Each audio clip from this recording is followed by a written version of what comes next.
Aujourd'hui, le 5 mars 2024. Première lecture du livre du prophète Daniel.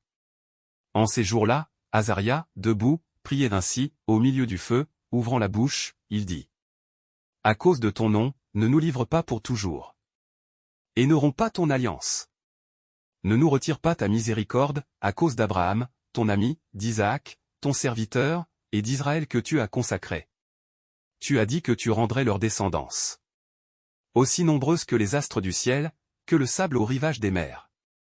Or nous voici, ô Maître, le moins nombreux de tous les peuples, humiliés aujourd'hui sur toute la terre, à cause de nos péchés. Il n'est plus, en ce temps, ni prince ni chef ni prophète, plus d'holocauste ni de sacrifice, plus d'oblation ni d'offrande d'encens, plus de lieu où t'offrir nos prémices. Pour obtenir ta miséricorde. Mais, avec nos cœurs brisés, nos esprits humiliés, reçois-nous, comme un holocauste de béliers, de taureaux, d'agneaux gras par milliers. Que notre sacrifice, en ce jour, trouve grâce devant toi, car il n'est pas de honte. Pour qui espère en toi. Et maintenant, de tout cœur, nous te suivons. Nous te craignons et nous cherchons ta face. Ne nous laisse pas dans la honte, agis envers nous selon ton indulgence. Et l'abondance de ta miséricorde. Délivre-nous en renouvelant tes merveilles, glorifie ton nom, Seigneur. Parole du Seigneur. Nous rendons grâce à Dieu. Psaume. Rappelle-toi, Seigneur, ta tendresse.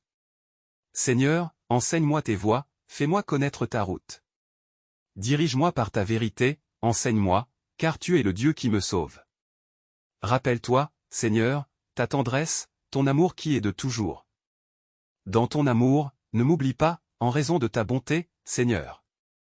Il est droit, il est bon, le Seigneur, lui qui montre aux pécheurs le chemin. Sa justice dirige les humbles, il enseigne aux humbles son chemin. Évangile de Jésus-Christ selon saint Matthieu.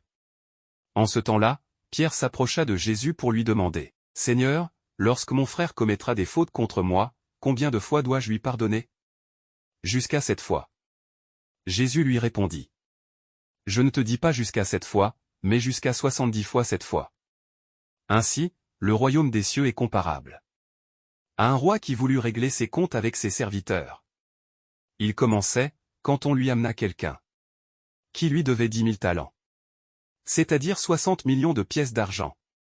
Comme cet homme n'avait pas de quoi rembourser, le maître ordonna de le vendre, avec sa femme, ses enfants et tous ses biens, en remboursement de sa dette. Alors, tombant à ses pieds, le serviteur demeurait prosterné et disait, « Prends patience envers moi, et je te rembourserai tout. » Saisi de compassion, le maître de ce serviteur le laissa partir et lui remit sa dette. Mais, en sortant, ce serviteur trouva un de ses compagnons qui lui devait 100 pièces d'argent.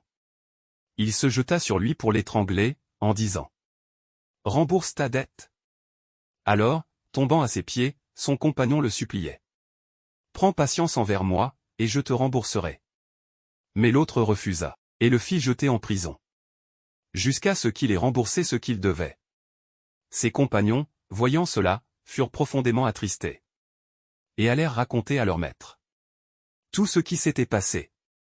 Alors celui-ci le fit appeler et lui dit, « Serviteur mauvais, je t'avais remis toute cette dette, parce que tu m'avais supplié. Ne devais-tu pas, à ton tour, avoir pitié de ton compagnon, comme moi-même j'avais eu pitié de toi? » Dans sa colère, son maître le livra au bourreau, jusqu'à ce qu'il eût remboursé tout ce qu'il devait. C'est ainsi que mon Père du ciel vous traitera, si chacun de vous ne pardonne pas à son frère. Du fond du cœur. Acclamons la parole de Dieu. Louange à toi Seigneur Jésus.